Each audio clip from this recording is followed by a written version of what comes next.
Fuori un uccello canta all'alba virgole d'inverno. Con lo stupore triste del Pinocchio guardo nel fuoco bruciare allegre le mie gambe.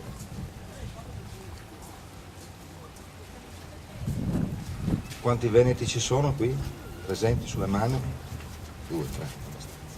Allora, prima ho mantenuto una promessa con una poesia in Graisan nell'altra piazzetta e adesso mi intrigo a leggere poesie diverse perché qualcuno che c'era là c'è anche qua e allora dopo s'annoia, già s'annoia lo stesso magari.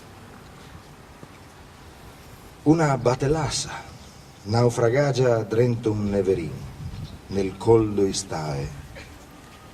Questa se la bella vita mia salvadega incerta com'ò il destino. Sì, ma voglio almeno tornare a vive, innamorame sarave troppo. Torna a gala in cuo respirà e guardar la riva che mi speta i colori del cielo blu.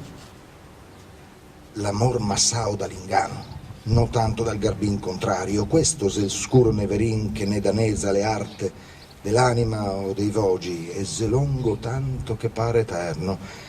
Le fogge della pelle più non l'al tremaso e tu non tu rivi a sta sentao.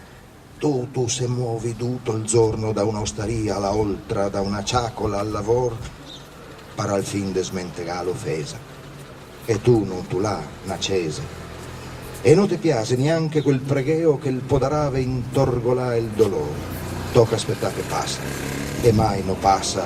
È il vencolo che i fiori belli, se una muger te li mola ancora in man per zogo incanto, non varave più quelle fuggiuse intogiae de fogo.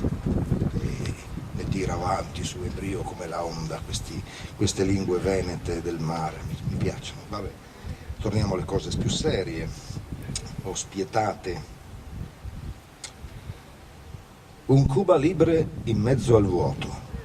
Ricordi, caro Juan, come li ingoiano certe donne i cuori degli eroi? Li bevono nude, santi e liquefatti, con il collo rovesciato indietro, dicendo no, sì, no, senza cantare. Questo accade con quelle benedette dall'ira. Hanno amato per mangiarci, e bene, le parole al posto dei membri, quelli così stanchi di scavare nei campi di battaglia senza sangue. Ci siamo pure commossi a volte, come pinguini nel deserto. Abbiamo alzato profumi di ventre come bandiere di gloria. Tentammo di regalare un sorriso di piacere con la malizia del disordine che inventa più lune, ma ci sollevarono la testa dal pube per quell'anima ruvida e bella di lingua irresistibile che uscì di senno.